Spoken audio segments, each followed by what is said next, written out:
Bonjour, je vous présente aujourd'hui la mise à jour de la revue hebdomadaire des marchés tradables à partir de la plateforme de CMC Markets. On va commencer comme d'habitude par le CAC 40 qui ne cesse d'améliorer sa configuration. Bon, maintenant, vous voyez clairement qu'il semblerait que les marchés aient adopté pour un scénario de consolidation. Vous voyez que au moment où tout le monde anticipait quand même une décrue majeure sur les cours, eh bien, finalement, il ne s'est agi qu'une cassure de la tendance haussière sans pour assister nécessairement à une inversion de tendance. Il faut bien comprendre que il y a bien trois tendances sur les marchés, la tendance haussière, la tendance baissière et la latéralisation. Et là, une fois de plus, eh bien, ce à quoi nous avons eu droit, c'est une rupture de tendance haussière avec, pour déboucher une latéralisation. Et cela se manifeste par le fait que nous ayons ici une formation de canal dont la partie haute sur les 4600 invite les cours à monter encore un petit peu la semaine prochaine.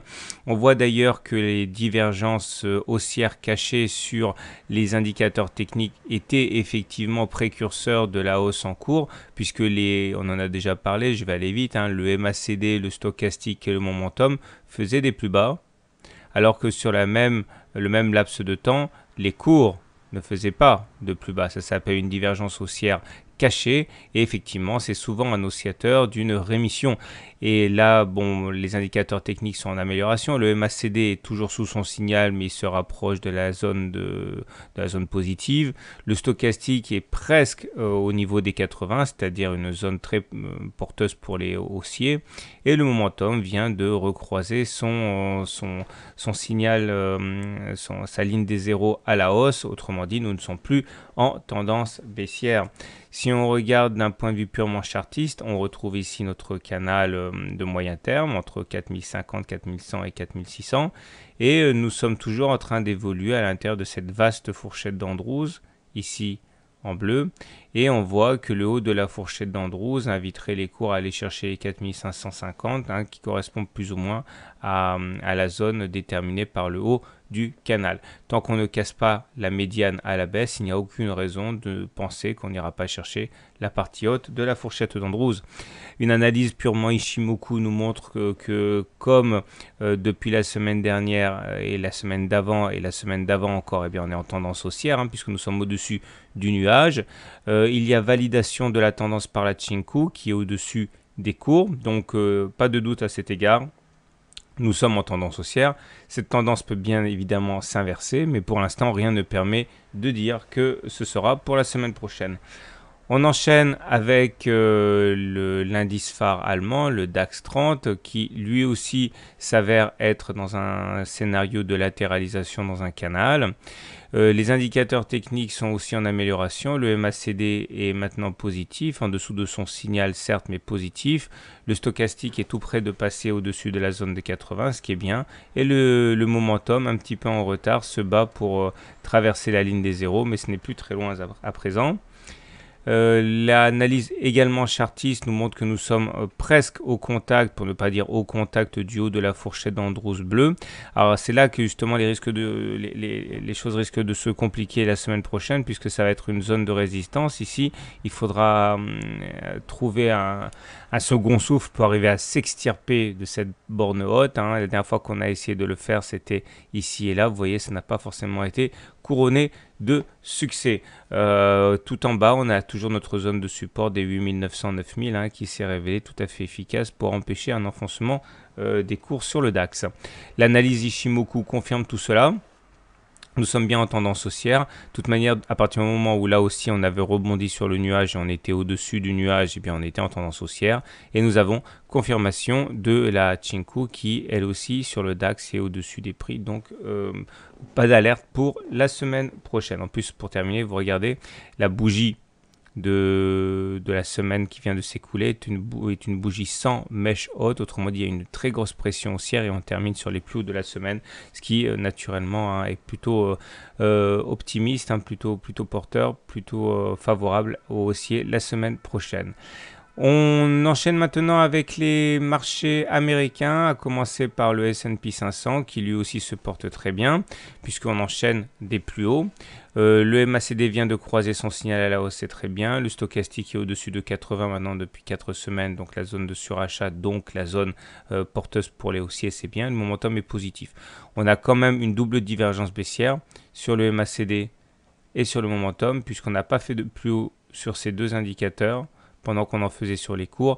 Ça ne suffit pas pour vendre à découvert le S&P 500, mais ça suffit quand même pour avoir un regard critique par rapport à la hausse à laquelle nous assistons actuellement.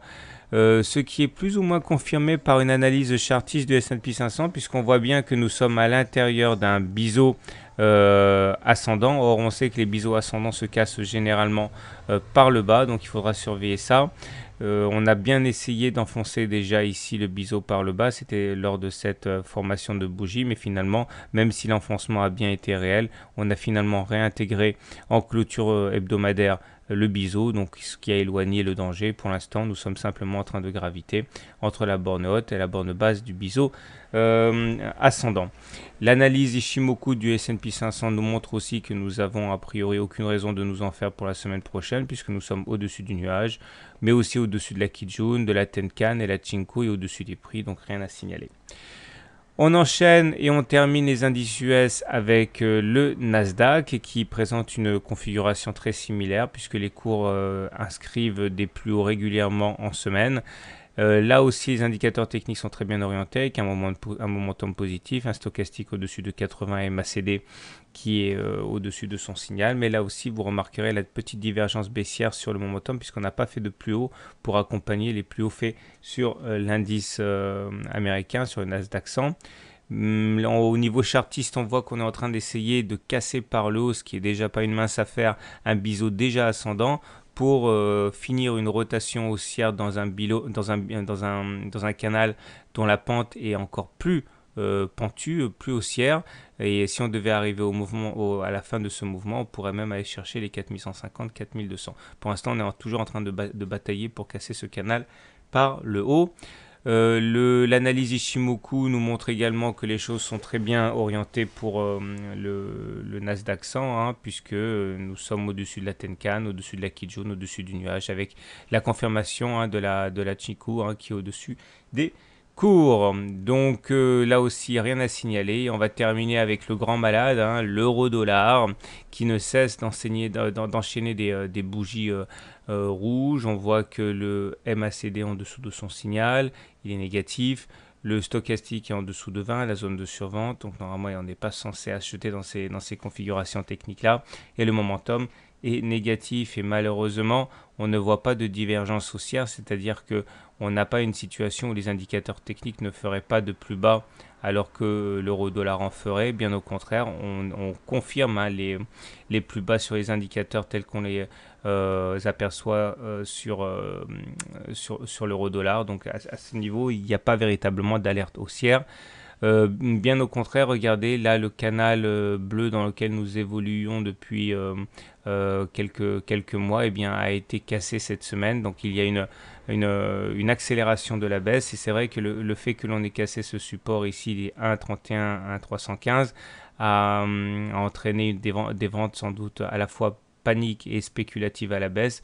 Et sans doute que l'objectif des spéculateurs à la baisse est d'aller chercher les 1,27, 1,28 ici correspondant à cette zone de support qui s'est révélée quand même assez efficace lorsqu'elle a été précédemment sollicitée. Au niveau de l'indicateur Ishimoku, c'est vraiment très très très dégradé puisque nous sommes en dessous du nuage, donc tendance baissière confirmée par la Chinku qui est en dessous des prix. Donc aucune raison d'être optimiste au regard de ce système. Voilà. Donc, c'en est terminé de la revue hebdomadaire des marchés. Je vous souhaite une bonne semaine et je vous dis à samedi prochain pour une mise à jour.